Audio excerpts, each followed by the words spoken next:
पुणी बड़ निष्पत्ति नेले मोहन सरकार। राज्य में दुग्ध उत्पादन वृद्धि पर लागू हेब कामधेनु योजना। जातीय मौसमी बैठक में मुख्यमंत्री मोहन माझी एही सूचना देइछंती। कामधेनु योजना पर खर्च हेब 1424 कोटी टंका। गाई गोरुंक स्वास्थ्य और चिकित्सा लगी गोमाता योजना होईछि।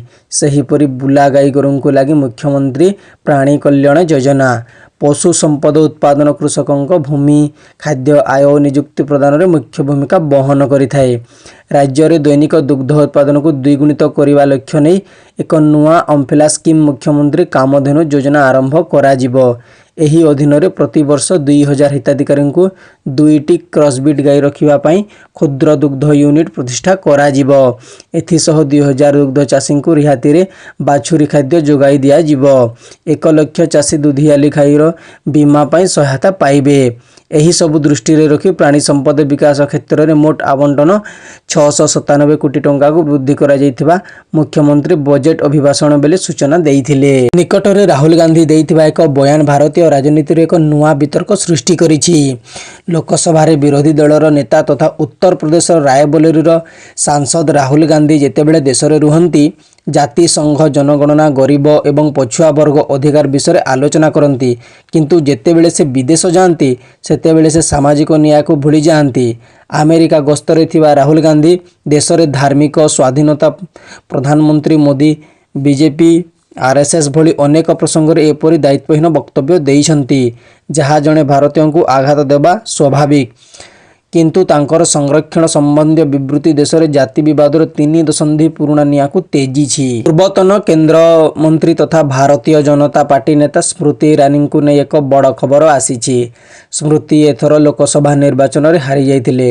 एहा पर विश्वास करा जाउथिला जे स्मृति ईरानी दल रे अलगा होई जाइछंती, कारण तांकु मध्य मोदी कैबिनेट रु बरखास्त करा जाइछि। किंतु ए समय रे स्मृति ईरानी पुणी थे सक्रिय थिबा देखा जाइछि। विशेष कथा हेउछि राजधानी रे दिल्ली रे तांको सक्रियता वृद्धि पाइछि। स्मृति ईरानी आजिकाली राजधानी रे राजनीति सक्रिय थिबा देखा जाइछि। पूर्वर मध्य तांकु एहा स्वतंत्र टार्गेट मिलिथिला। कांग्रेस रो पारंपरिक आसन आमेठियारे राहुल गांधी को परास्त करिवार लक्ष्य थिला। 2019 लोकसभा निर्वाचन रे स्मृति ईरानी भल प्रदर्शन करथिले एवं आमेठारु राहुल गांधी को पराजयर सामना करबाको पड़िथिला।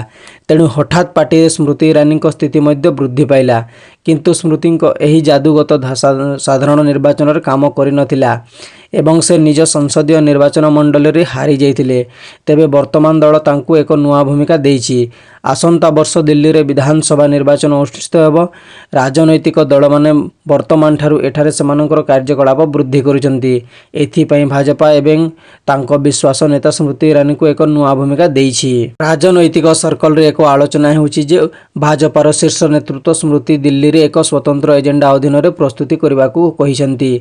एठारे अनुमान करा जाउछि जे स्मृति एठारे आम आदमी पार्टी विरोध में भाजपार दुर्ग को मजबूत करने कार्य करेंगे। आगामी विधानसभा निर्वाचन में भाजपा क्षेत्र प्रस्तुत करने को स्मृति ईरानी उद्यम आरंभ कर सारी। भाजपार सदस्यता अभियान एक अंश भाव में भाजपार कार्य को नहीं लोक को उत्साहित करने दलर सदस्यता ग्रहण करने जनसाधारण को प्रेरित कर। अबकारी दुर्नीति मामला रे दिल्ली मुख्यमंत्री अरविंद केजरीवाल को सुप्रीम कोर्ट रु बेल मिलिबा परे शुक्रवार से 156 दिन पर जेल बाहरी छंती।